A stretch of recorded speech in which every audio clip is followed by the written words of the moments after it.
The views and opinions of this broadcast do not reflect the views and opinions of Armed Media, New Productions, and its affiliates. Enjoy the show. You feel that?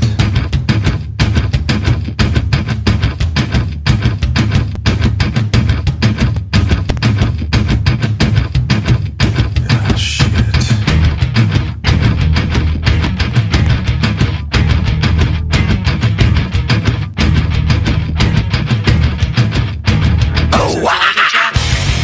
All right, ladies and gentlemen, welcome to Sports Insider.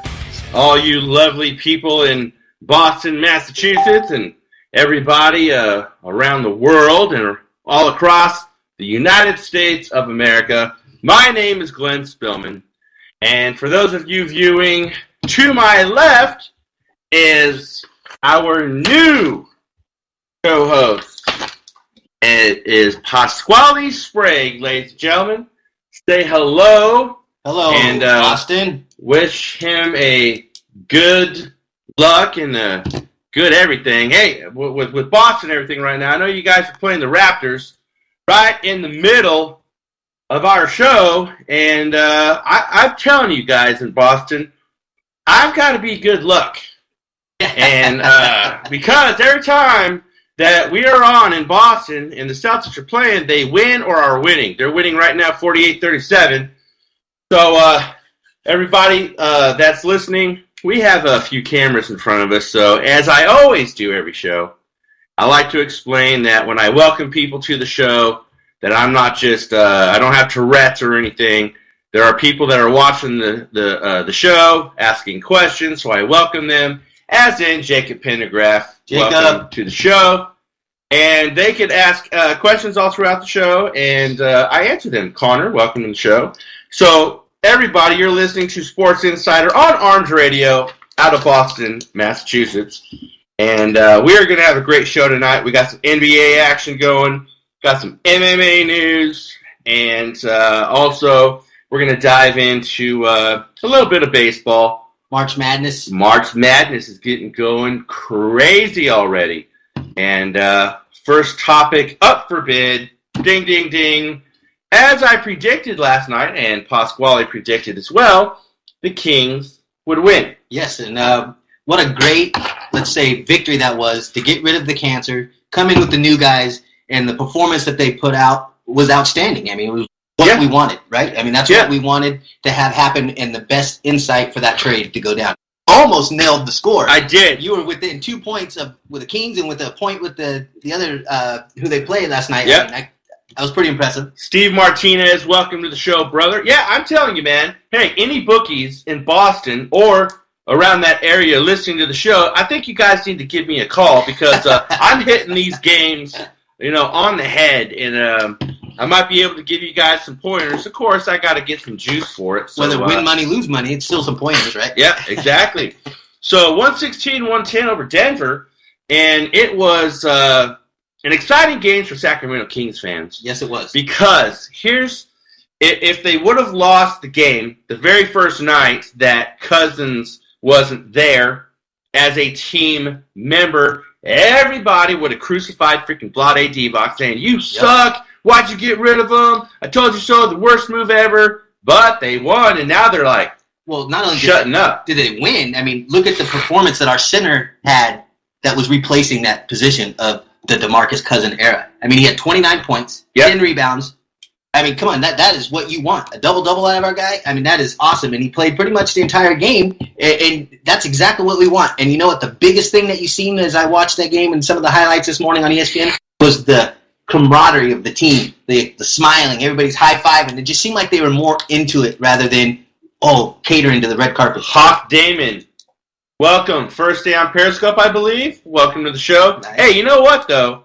As I said, Sacramento kind of took a lot of people in Sacramento, probably even the team, took a big sigh of relief when DeMarcus Cousins exited town, and they could be themselves. Yep. And I said, they're probably going to gel a lot better because even that night when he was suspended, they won. Yes. And they did well.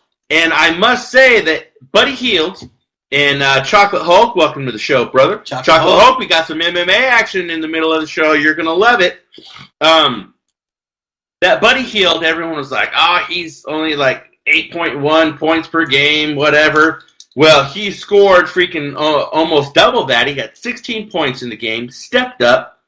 And again, he had more minutes. Yes, more minutes and a change of venue. Yes, change of venue is always what they say is sometimes in the best interest of any athlete. Yeah. New crowd, new welcome, new appreciation, and he showed it. And, not to mention, the Kings were 50% on the three-pointers that they hit last night. Oh, Hawk is from China. Welcome. Hey, China. We're officially worldwide, ladies and gentlemen. Yes, we are. And then they out-rebounded them, and that was the key. They out-rebounded them by nearly, 7 rebounds that they had, more than the Nuggets, and that's huge. And, they didn't play a team that's up in the standings, but to get a win was most important. Right. Hey, Jacob Pendergrass says, back to the grind, fellas. I'll watch the rest when I'm home. Have a great show. Thank you, Jacob. Hate to miss it. Hey, thanks a lot. And we appreciate you tuning in for the 5 minutes, 36 seconds that you were on. Thank you very much. But Tyreek Evans, a lot of people didn't think that he would play. But I'm like, well, why wouldn't he? Yeah. So Tyreek Evans stepped up. I mean, granted, 15 points. But, hey, I mean, again, a lot better than his average, just earlier in the season. And he made 50% of his three-pointers, which he shot. And he's an exciting young player. Remember, he was our rookie of the year when he came in for the Kings. And an exciting player. I think he had a welcome back when the Kings brought him back. And it was kind of like, oh, cool, we know Tyreek. We like him. He's a good guy. It's just a matter of, is he going to stay? And that all depends on his.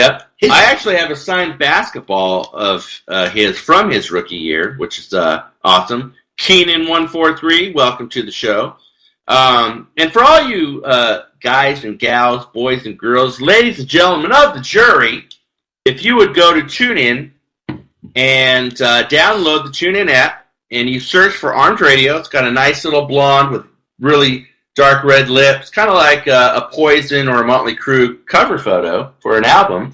That's their logo, so go check that out. You can listen to us every Wednesday and Friday, 6 p.m. Pacific, 9 p.m. Eastern, but we are not the only show on that platform, so they've got a plethora. They even have some paranormal stuff on there for those of you who like paranormal.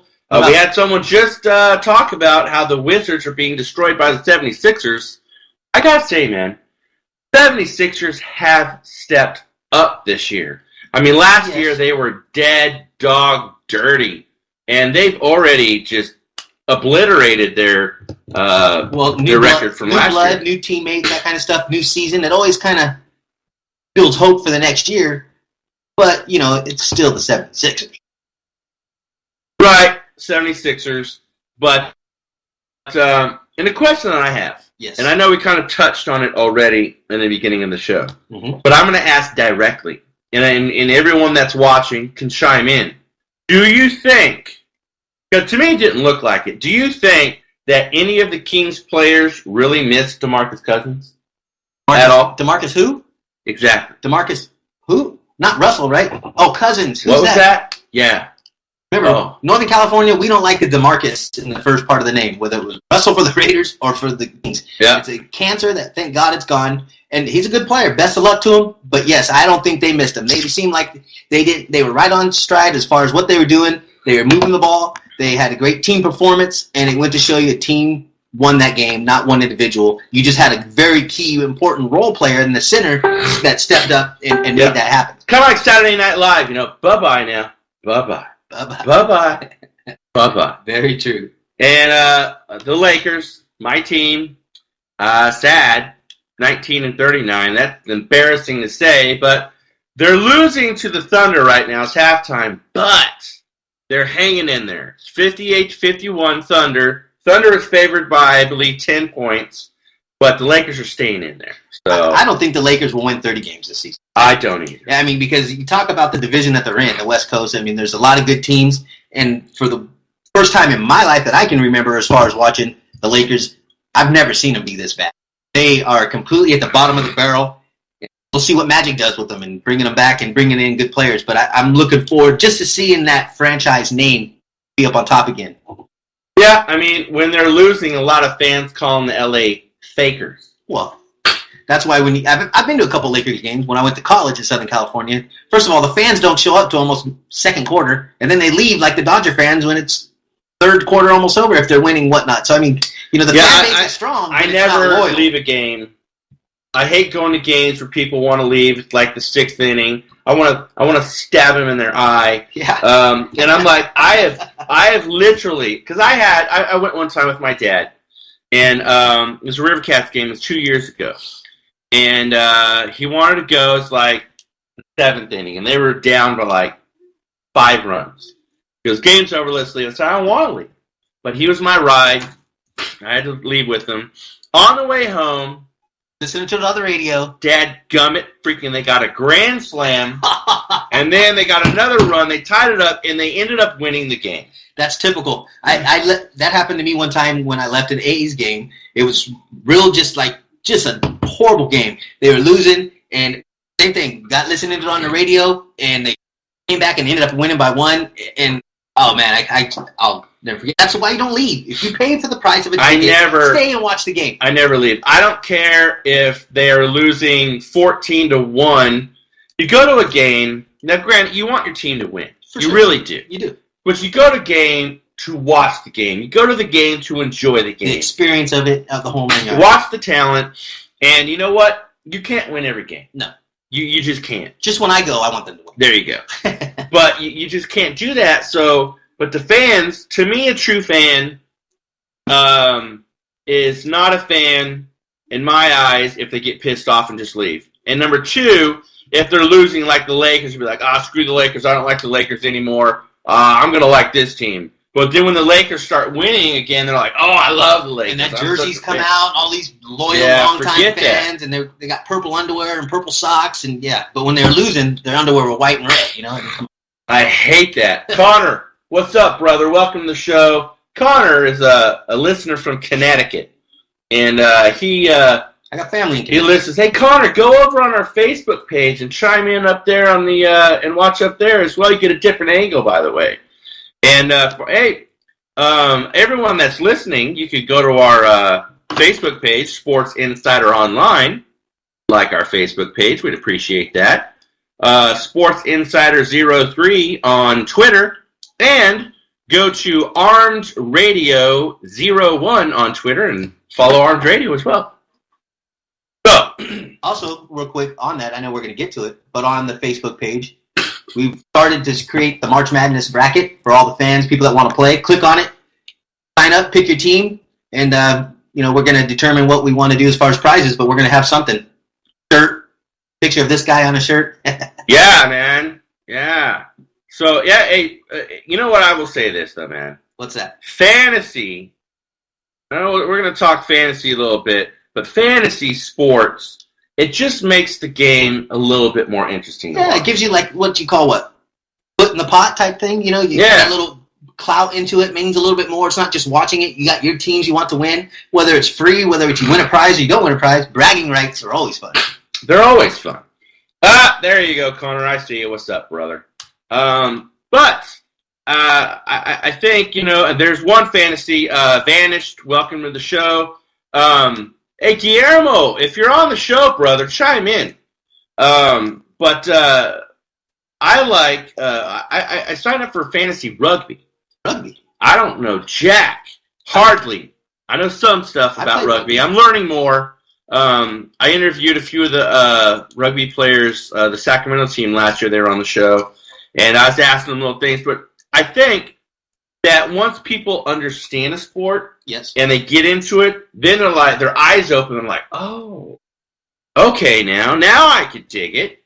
So, rugby, it's fun. It's cool to watch. I played rugby when I went to college in Southern California. Yeah, I was played on a team out of Pasadena, and it was a fun game. I was the wingman, so I was like the speed guy. Get outside and tackle. I tell you what, though, I'd never seen such a big team from China. These guys came over and we played against them. We destroyed them. They're a bunch of softies, but man, they were all 6 foot and huge. And I laid this one guy out. Right. Yeah, it was fun. So, rugby's cool. It's an aggressive, rough sport. It's just a different type. We called it something different when I was growing up, but Anyway, now that I look back, I'm like, oh, that's what it was. It was called Smear the Queer. Yes. So, all right, let's talk a little MVP. And when people think MVP, automatically their mouths open and either two names just fall out of their mouth. LeBron James or Steph Curry. Well, let's not forget, ladies and gentlemen, that you have a little guy, well, not so little, you got a guy in Oklahoma City. His name is Russell Westbrook. He's averaging, trips up 31.1 points per game. He's got 10.5 rebounds per game, 10.1 assists per game. And how impressive is that? Every game you're averaging that. I mean, every game. So far, he's my front runner. Yeah. But with that said, Boston, what about your little Isaiah Thomas? Now, that guy as well. I love me some Isaiah. A 5'9" guy that is a hustler. He doesn't give up on a play. His attitude, it speaks more than anything, and it's all about the team. He's got a great attitude. Yeah. Right now, Boston, in halftime, they're beating the Raptors 55-45. Isaiah's got 11 points, 2 rebounds, 4 assists. Yep. And I'm saying that he's going to finish with 29 So his average. to 32 points. And he might get a couple more rebounds, and I think he'll get probably another 4 assists. He might do a double-double, maybe, but I'm more concerned with the points. I think he's going to score at least 25, and I think he's going to have 10 assists. He's a good distributor of the ball. You know what I mean? He gets everybody involved. He draws double team and knows how to dish it off and find that open guy, and that's what makes him a great team player. I think he's going to have 25 points, 11 assists, 6 rebounds. I think that's what he'll do. And that'll be right on his average for the season. And I think we got Phil. Hey, guys, he says, what's up, Phil? Phil, where are you watching from? How you doing, Phil? And Connor says, do you think Thomas deserves a max contract? Well, what do you think? Big fan of the show. Much love from London. Hey, London. Thank you we got London. We got China. What's up? Thank you very much. Okay, Connor, describe max contract because I need to know the full scope of your question before I say yes or no. Now, I think that... Does he deserve to be paid? Sure.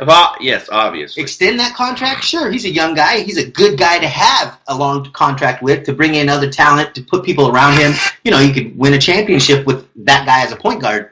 But exactly, just describe max. Yeah, I mean, because like if it's what people were talking about DeMarcus Cousins here, absolutely not. So, Phil says, also thanks for your service. Love that you served your country's military. Well, you're absolutely not a problem.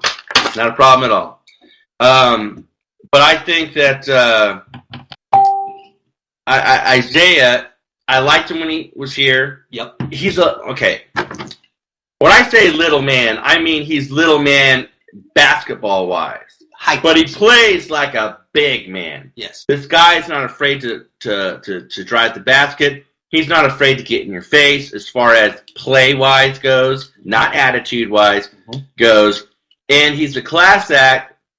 Boston scored when they got him. Yeah, I mean it was a pot of gold at the end of the rainbow. A little leprechaun. Yeah, that's what he is, the freaking leprechaun. He's their little leprechaun. He's the team's freaking leprechaun. But every team needs it. Every team needs it. Every team needs their little leprechaun, and you guys scored when you got him. I look at his height. He's real quick. Wow. London says we got a pub here downtown. A lot of Warriors fans. All right, so London. How do you guys, all the way across the pond, become Warrior fans? First off, basketball fans is awesome. Right. But specifically, how do you become a Warriors fan? Why not say like a Lakers fan or a Celtics fan or something storied like that? Because they're so big right now. You're absolutely right. Well, that goes to show you that who's ever on top, and you get new people drawn into the game. Whether it's new people watching basketball, not watching basketball, you have to give that credit to Steph Curry and what he did to make them so excited. And that's the reason why. He says Curry's bloody incredible. Absolutely he is. Connor says, like a contract that Al Horford has. Well, what does Al Horford have? Well, I think Isaiah Thomas it is definitely worth his weight in gold. I think that Bill says, have you guys ever been to London? You'd love it. We love our sports. Well, I'll tell you what, Phil. I was in London when I was in the military. I was there for a short stint. So it was a while ago. I would love to go back, and I want to cover a soccer game. Yes, Manchester there. United. So if we come over there, he says Freddie Adu is his neighbor, actually. So if we come over there, we help us find a place to stay, man. Oh, we're sleeping on your couch, you know. Yeah, we like to. We like to. Have you ever seen the movie Hostel? After seeing Hostel, I don't want to freaking stay in a hostel because when I was 17 years old over there, when I saw the movie Hostel, I'm like, in the beginning, like where they got the women in the window and everything. I'm like, that's really freaking true. That's what they do. So yeah, Hostel was. So they actually have 3 Hostel movies. I've seen 1 and 2. I haven't seen 3 yet. You know, I don't like scary movies, to be honest. Shut up, man. What? Especially when I'm going to sleep towards the end of the night. It freaks me out. I get nightmares. Be tossing around. No, stop. Phil says he's a communications mate. Well, that's awesome. Yeah, good for you.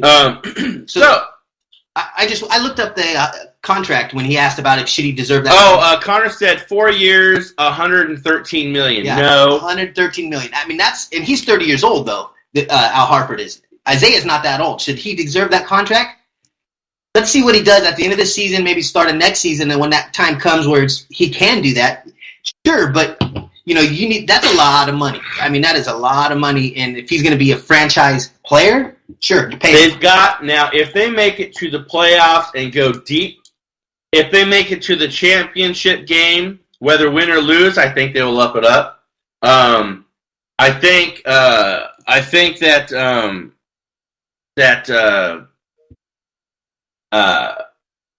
if they win, yeah, then they will obviously dive into that and reward him for that because he has produced all year long. But $113 million, you know, nothing against the guy or anything like that. I don't think that that's a lot of money. A lot of money. That's a lot of freaking money. And then you know, that's why they always want to make sure it's just not that 1 year that he has a great year. You know, he's only 5'9". That is his crutch. Because when he has to guard guys like Westbrook, who's point guard, and he's 6'1", you know, that's a big height advantage. He better have some good hands and defense. Yeah. So we've had a few questions this week about NBA draft. So I'm going to give you guys a little NBA draft cookie tonight. Well, real quick, before we leave the NBA, we have several players. Who do you think is going to be the MVP? Who is your top runner so far? Well, my top 1 or top 3? Give me your top 3. Okay, Steph Curry,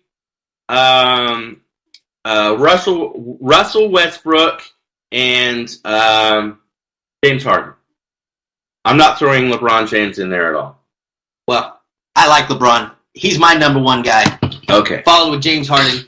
And then I'm going to go with little Isaiah Thomas. If he can do what he's doing and continue to do that and get them to the play, I think he has a chance of winning it. And that'd be so sweet to see a guy from Sacramento go to Boston and win that. You know, that's one that we should have never got rid of. Yeah. I think that, man, if that would do so much, A, for the city of Boston, but B, just for Isaiah Thomas himself. Yeah. I mean, the guy already plays with a lot of passion, and for him to be rewarded like that is just the icing on the cake. And then you could say he's worth that $113 million if he got that. Yeah. Yeah. So, all right. I think that top 10 draftees, if you will. Now, I do have a question. Once we go through the top 10, I do have a question about a lot of these guys.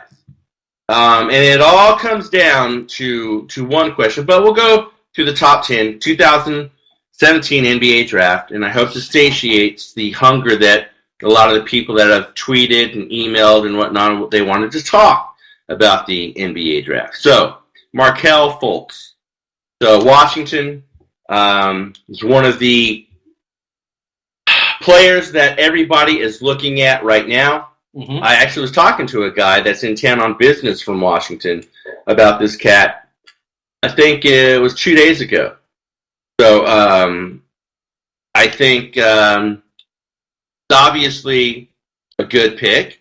I mean, number one in my eyes. I'm not exactly sure if I would pick him number one. But again, all of these things are mock drafts, and things can switch. Well, who did I say I wanted to win the March Madness and who I thought was the top guy? What did I say? What team? Kansas. Look at their freshman.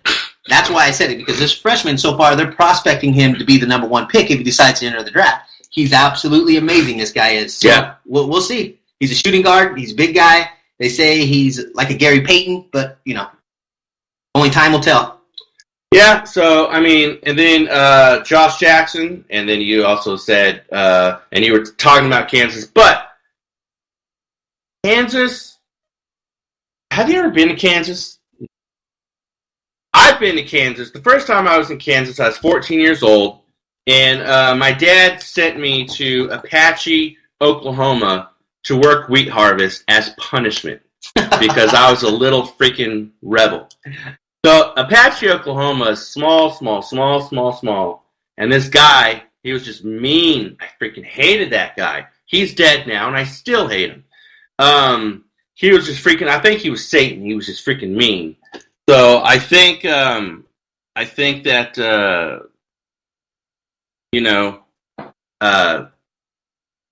Kansas is an okay place if you don't like anything to do. It's flat. But I will say this, it has grown a lot since I have been there. They have... well, if you live in a major city, I mean, it's a nice place. Well, I mean, they have a hockey team now. They've had a hockey team since about the mid-'90s. Well, they AAA anyway. But it's okay. But Kansas, there's really nothing else to do but sports. I mean, you got football, basketball, your main things. Yeah, people go to college to go to Kansas from all around the country and the world, for that matter, to go play basketball at Kansas. Yeah. That's why they draw in a lot of foreign young basketball players, because not only is it a good school, but at the same time, they got a very recognized basketball team, men and women. Yeah. Men and women. Don't just think it's all about men's sports. Women's sports is just as important over there. They're all just the same amount of people as far as talent. Yeah. You got, on the East Coast, you got Jonathan Isaac, Florida State. Florida State, to me, in my eyes, the most famous athlete out of Florida State, in my personal opinion, is Dion Oh, Sanders. I was thinking Tebow went to Florida. But did you like Dion? Did you think he was of that truly, other than his speed, that much of a talent that was as far as what he was glorified as? yes, because he could do it on both sides of the ball.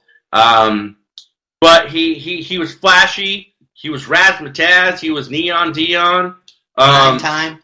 But I think he was good. Yeah. But I think Charles Woodson was a lot better than Dion. okay. Just, that's another subject, but I don't know. I liked him, but I didn't like his ways, so to speak. Dennis Smith, North Carolina State. Mock draft pick number 5. Robert Williams, Texas A&M. Jason Tatum, Duke is always Duke is always there. always there. So what did Connor say? Connor said, "Who should the Celtics trade their next pick for?" He also said, "Is Tim Genie the best college QB ever?" Is that what you're trying to say, Connor?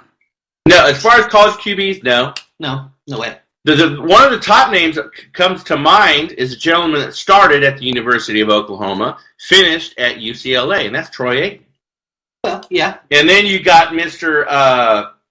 Notre Dame that played right here, just down the road. Best quarterback of all time. Won four Super Bowls. Yeah. And then you've got a guy that went to the Naval Academy, played for Dallas, Mr. Roger Staubach. Yep. And I could keep going. Yeah. And so to answer your question, Connor, no. My favorite though, Todd Marijuanovich. That guy, I always say that as a joke when the Raiders drafted him. And I remember watching him and stuff, and all he wanted to do was smoke weed and go ride the surfboard. Yeah, I mean, that was another joke. So, all of these names. Okay, Connor, I hope you're joking.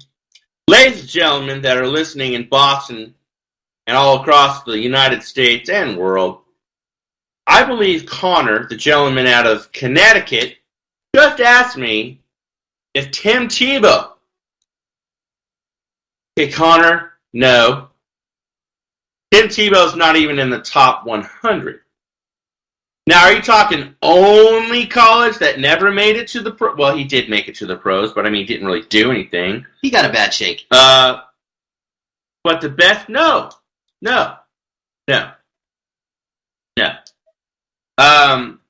So all these guys that I mentioned in the college and the NBA draft, most of them all have one thing in common. They are freshmen. One thing that irritates me about college freshman basketball players is they use a college only because they are a well-named college, so everyone will look at them. They're a well-named college, so they have good spots on TV, ESPN and primetime and all that kind of stuff. Yep. Well-named college because a lot of agents look. They use the college for 1 year, done. One and done. I don't like one and done players. I'm sorry. I don't either. I think they should have a requirement or a standard that means like if they come to go to college to play sports, they should at least not be able to graduate after their sophomore year or something. Yeah, I mean, it gives you an understanding about how these guys' number one character is, how they're going to handle success, how they're going to handle failure of being successful in money. There's a lot that comes into it, and get one thing, there's still people and young kids that are giving them millions of dollars, and now they say you're supposed to act right and be a role model when they didn't even know how to do that in the first place. No, I mean, but they fake it for a year, and I don't like that. So 2 more questions on the NBA, and then I will be done with the NBA. So, in your opinion, what do the Sacramento Queens need to do to get over that hump? First, we'll start with, instead of us calling them queens, make winners and we call them kings. That would be number one. Okay. Because that is the old stereotype that goes around here in this area. If we can get them to start winning ball games, get rid of the headaches like they did, and kind of form something that where players want to come play at that brand new, beautiful stadium, you're going to have a good team. And it starts with the management all the way down. And I think getting over that hump is to continue to do what they're doing with the players that they have in place right now. And make them play as a team and a unit. That's what's going to win it. I think they did that last night, and they played cohesively. Yes. And they all stepped up. What would you think that's going to get them over the hump? What would be your main thought that comes to your mind as far as what you think they have to do to get over? Well, I think they need to win. What are they on, a 5-game homestand? Yep. If they could win 3 out of that 5, that will really boost their confidence. That will really have them gel as a team. But I think that get them over the hump. They got to win a couple more games. They got to realize we could do this without DeMarcus. Yes. And then start getting out of that spot, go to the 7 and the 6, and if they could hang out right around 5 and make the playoffs, and then go in, if they make the playoffs this year, that'd be awesome. Boom, right there, they're over the hump because now it's all downhill from there. They climbed the wall. That's the over the hump. And last question, Magic Johnson, president of basketball operations now for the Los Angeles Lakers. Magic Johnson, as anyone who's a sports fan should know the name and know who he played for. So what does Magic need to do to not the Lakers? There's no hump getting over for the Lakers. They need to be resurrected. Yes, they are walking freaking zombies right now. There's that's what you call no faith in the system. Kobe left, and they all started kind of just everybody. The team just assembled. You know, I mean, nothing was there anymore. They needed a new look. They needed a new feel, and that starts from management all the way down. So bringing in a guy like Magic Johnson, what he did with the Dodgers, recognizing talent. You know, who doesn't want to play for Magic Johnson? Right. I would like to play for Magic Johnson. I can bust the threes.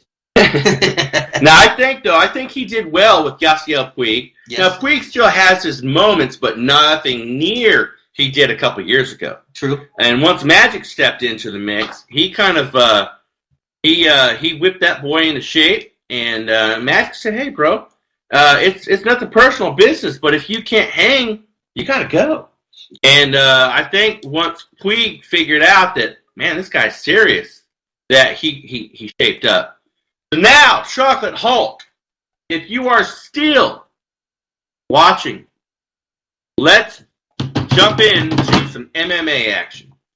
So MMA, we all know, and we talked about this earlier in the week and whatnot.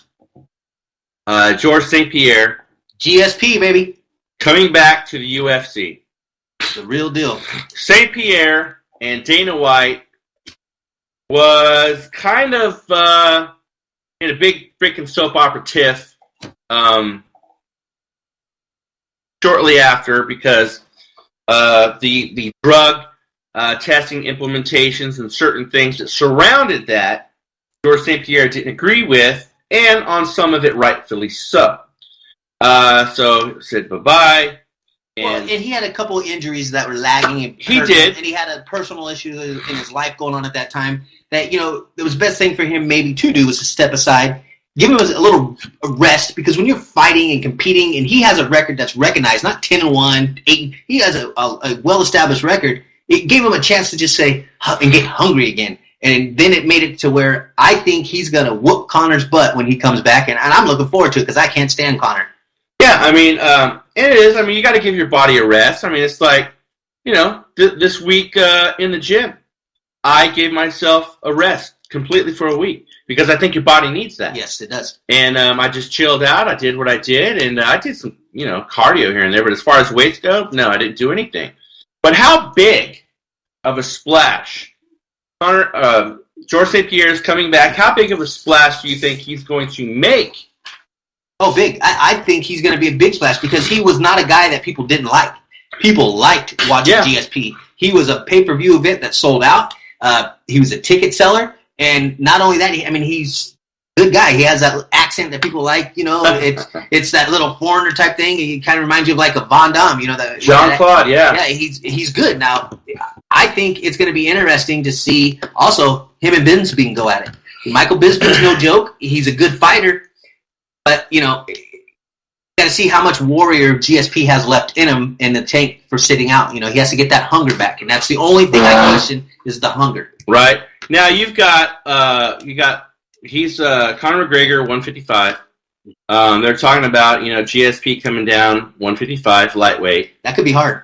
That's going to be hard. When you cut weight, it's very hard. Yes. Because, you know, it's very hard. And I think that it takes a lot out of you. It makes you a little bit more lethargic. Mm-hmm. And I've seen guys do it. I mean, I've seen what they were, and then, you know, a few weeks out, boom, done. I mean, they look freaking like zombies walking around. But I think he'll breeze through McGregor. And his training partner, he said this. Rory McDonald trains with Pierre now. McDonald's is with Bellator right now, but this is a quote from McDonald. He goes, "I see George fighting the way he always fought. He could do all the new things he has learned. But when it is time to fight, he applies his strengths. He comes out, he puts you on your back, he grounds and pounds you, or does his stuff on his feet. I don't see or expect him changing too much besides being healthier and ready to go mentally." And the key thing was the last thing he said was mentally. We all know he has the skill. We all know he has the body. We all know he has the ability. But if he mentally prepares himself like he was before he took his little break, he's going to be unbeatable. I mean, he will go be the champion again. And it wouldn't be cool to see him have the championship belt in both weight classes, middle. That would be awesome. I mean, to be able to cut weight, go back up, cut and perform and be the champion both. I mean, that right there you can define as everybody sees in UFC is the greatest champion of all time. They give everybody that label. Well, he would have that label. So who do you think he should take on first? Do you think he should, like, at his weight that he's at now, do you think he should take on Bisping, then drop down to McGregor? Or I think he has a better chance of beating McGregor now than trying to fight Bisping now. Because Bisping is a pretty good fighter. He's a brawler. You know what I mean? Every time you see Bisping fight, he gets his face bashed in, and he's still coming. And I think crushing McGregor's, personally, his own little ego high road will be what I would rather see. Yeah, I mean, because it's easier to go up in weight, it's harder to go down. Yeah, it's a lot harder to go down. I think that, all right, so let's dance. But what do you think? Who do you think he fight? You think he should have a warm-up fight? Do you think maybe he should just jump right into the title fight? I mean, he's going to be fighting, they say, the third quarter of this year. So, I mean, that's just 6 months away. Hey, Chocolate Hulk, man, where did you go? We've been talking MMA for like almost 10 minutes now. Yeah, GSP would kill Conor, right? Yes, exactly. But I think, in my opinion, forget the warm-up fight. Just go in there, balls to the wall, go take on Conor, and then show the world. That would be freaking apex, the freaking catalyst that just sparks and blows things up. GSP comes out, first fight, Conor McGregor trashes him, and then people are like, holy crap. Yep. So he could take this time off, come back. I mean, I think he looks better than Conor McGregor. I think his cardio is way better than Conor McGregor. Yes. And my question here, McGregor, not only did he lose to Diaz, like I said, he got embarrassed. And I think that Chocolate Hulk says GSP is bigger than Conor as well. GSP is the greatest MMA wrestler in history. Yes, he's bigger. But what do you think that would do to Conor right here in his head? Destroy him. Do you think Conor would be another Ronda Rousey? Yes, I do. Because really, who has Conor fought besides Diaz? Who has he fought? I mean, he really hasn't fought anybody that has been in the top 10 consistently like GSP did. Chocolate Hulk says if Conor lost, he would be done. Yes, he would be. And Dana would be done with him just like he was done with Rousey. Exactly. Then, hey, okay, dig this, Chocolate Hulk, and everybody listening. All right, Vegas said that if the fight between Mayweather and Conor happened, it had to happen before May of 2018, next year. Mm-hmm. So say, fast forward, Conor McGregor, GSP fight, huge fight, main event, boom, boom, boom. GSP wins, dramatic fashion. Conor's done. Mayweather won't fight him then. I don't know if Mayweather won't fight him. I'm not sure. I would want to see that because then Dana would probably be like, okay, go do it. And then he does, then he loses that fight. Done. All around, it's a lose-lose situation for him. All around, lose-lose situation. He's going to lose to GSP. I truly believe it. Unless something crazy happens. As soon as that fight is on the Chocolate Hulk says Conor would get schooled. Mm-hmm. Conor has great MMA boxing, but his pure boxing isn't. What was the last part? Floyd-esque, I think. But don't get me wrong, GSP, he's a stand-up striker too. I mean, he is a stand-up striker, and if he's been working on anything, I bet you it has been his striking because he already has the ground game. So, I mean, this time off, it's not like he's just been sitting around watching movies. Yeah. Well, maybe fight movies, fight tapes. So GSP's 5'10", and he's solid, compact, freaking muscle everywhere. GSP has great striking. It's just not as well known as his wrestling. But Chocolate Hulk, on his time off, what Pasquale's saying, on his time off, that's probably what he's been working on is his striking.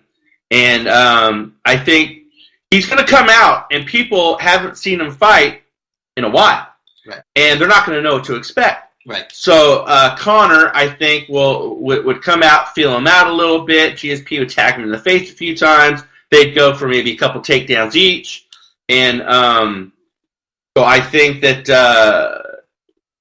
you could look at past tapes of GSP, but right now I think that Conor wouldn't really know how to attack it because it's not like, Diaz where you can look at the past. Okay, Chocolate Thunder, or Hulk, excuse me, Chocolate Thunder. says one problem, though. Okay, what is that, my friends?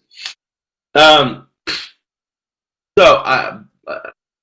Bisping, I mean, his last fight on the decision, I don't know if I truly agree with that. No, Bisping only won because the old saying is you got to beat the champion.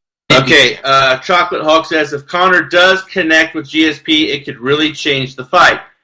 Yes, but GSP has a solid jaw. I was thinking I'm not saying that Conor does not, but GSP is like, his whole face, his head, it's a rock. I mean, his face has muscles all over. I mean, he's working his face out.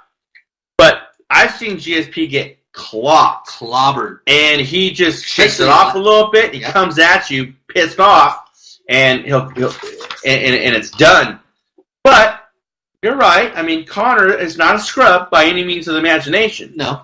It's his mouth that I don't like. He didn't back it up against Diaz. No. He almost lost that fight, the second one. Yeah, not only did he lose the first time, and he got bitch slapped, and then he tapped out. To me, and that's against Nate Diaz. Nick Diaz, I mean, I like him. I've known him. I've met them. Nick Diaz got a bad rap with Dana, but he's the better stand-up guy, and would have destroyed Conor. Nate is a brawler, and that's what makes him do so well. He just doesn't quit. Nate just does not quit. But when you have an older brother like Nick getting rustled around quite a bit, I mean, you don't quit. Yeah. But that's GSP's 35. He's got a, let's say, uphill battle with his age because Conor's younger, but Conor has never been in shape. He always gassed. GSP is the one thing you don't have to worry about, his heart and his conditioning. Yeah. Yeah. I think that that would be a fight I'd love to see. I don't know where they would have it at, to be honest with you. Of course, I mean, Vegas is always the cliche freaking thing to do. But I really want to see... Or do it in London. That'd be cool. That's a big draw venue. I mean... Okay, let me ask you this. London. Uh-huh. It's a hop, skip, and a jump from Ireland. True. What do you think? Because who do you think would have... Okay, Chocolate Hulk says Madison Square Garden. That's nostalgic, but what about... what do you think, Chocolate Hulk? An inside venue or warmer weather, an outside venue? A huge venue like AT&T Stadium, Levi Stadium in Santa Clara, something like that, where you could bring in more people. Okay, he says inside venue. Yeah, because you're not going to want to do something like what Muhammad Ali and all those guys did when they sold out that big stadium. Who wants to go see something when you're sitting that far away? I mean... Okay, inside, Madison Square, okay, I can dig that. You have more control over what's going on, I think. Yeah, I think that, like I said, as soon as that freaking hits the books, I'm going freaking to the sports book, and I'm betting freaking good money on who? GSP. Okay, I just curious. I just wanted to see who you were going to pick. GSP. But you're a man that likes to bet odds. You like to take the underdog. That's your forte that I've learned, and you've done quite well. What if Conor has such odds that you just can't take it, but your heart would go for GSP, but your wallet's going for Conor? Yeah, I would. Yeah. I would. Honestly, because even like I said with the whole odds with McGregor Mayweather. McGregor at the most I've seen is 1,200. So yeah, I'd do that because hey, $100, no big deal. But if it could win 12, hey, that's good. It's an underdog, but. It's like Chocolate Hulk said, it just takes that one punch. It just takes that, what happens, if he gets caught, in an uppercut or something like that, meaning McGregor to GSP. Anything can happen in the octagon. I've seen it. You've seen it. But everybody's got that puncher's chance, they say. That puncher's chance. But, who's taking the punch? And that's kind of what it comes down to. We're not talking, by any means, GSP is not no Ronda Rousey is going to get dropped down. No. GSP is not afraid to get hit. That's the thing. Yep. When you're not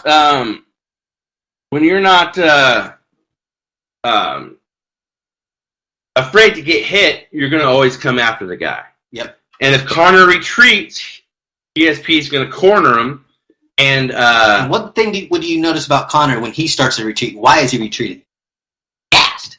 He has no more energy because he doesn't understand the concept of not just to quit hit punches that's going to make a difference as much as the ones that you're throwing with all that effort.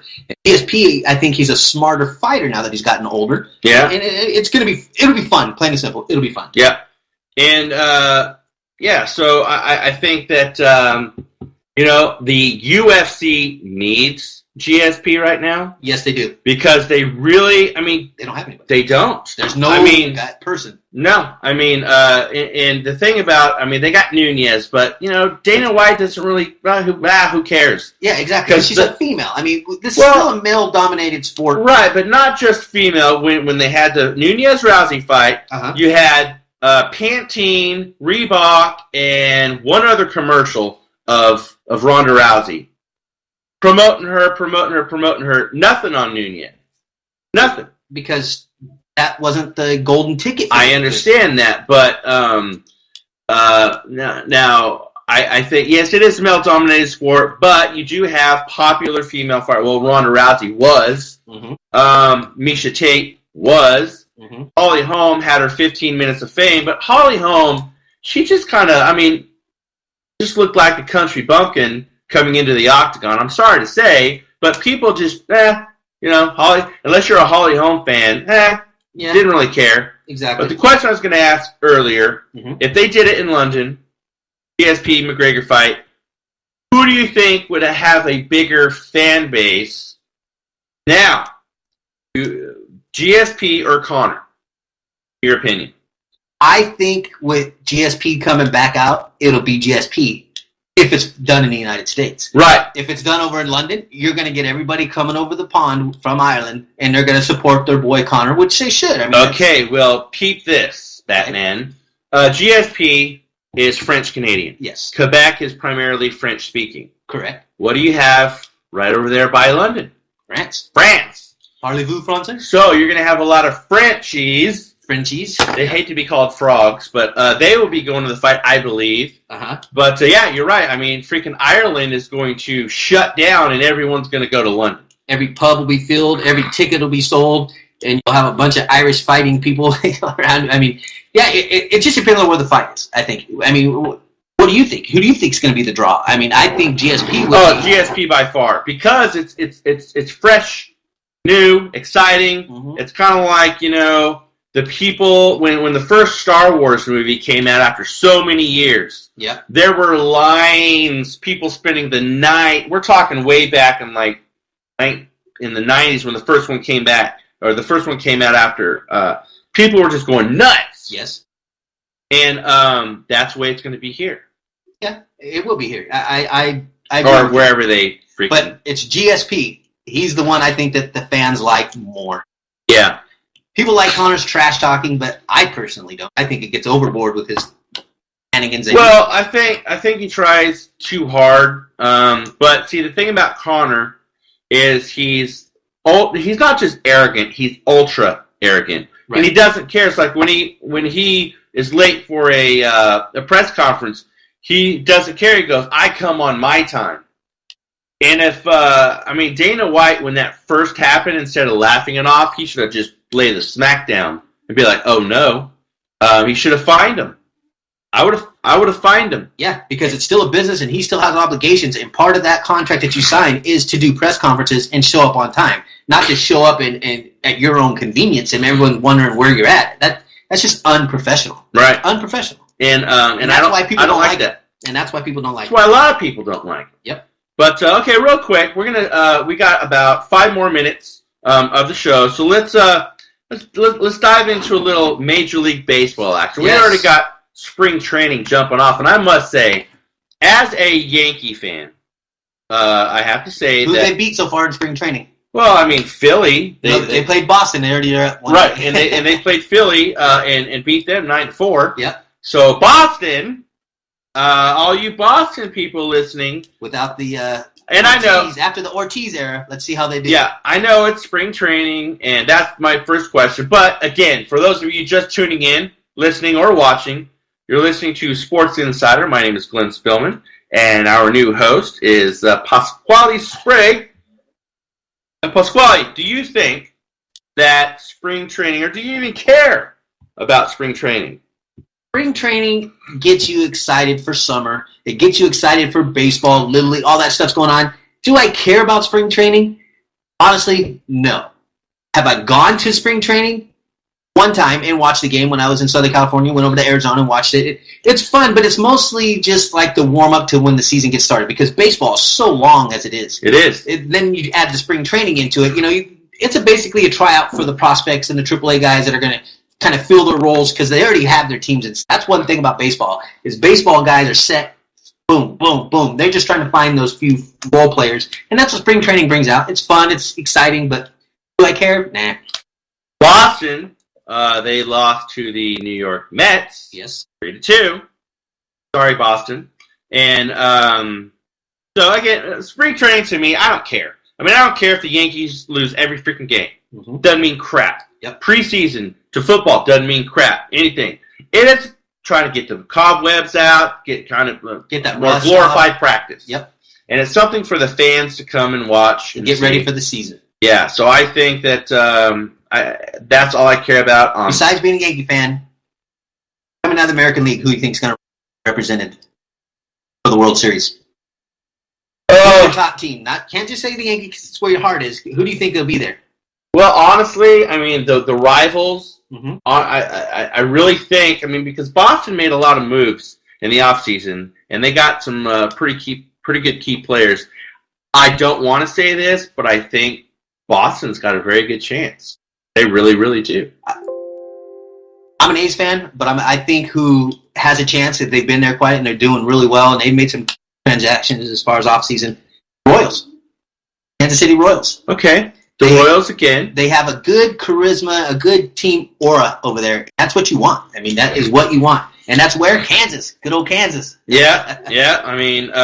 Celtics fans, I'm sorry to say, but Raptors came back. I don't know what the crap happened. Hey, wake up. 74 to 72.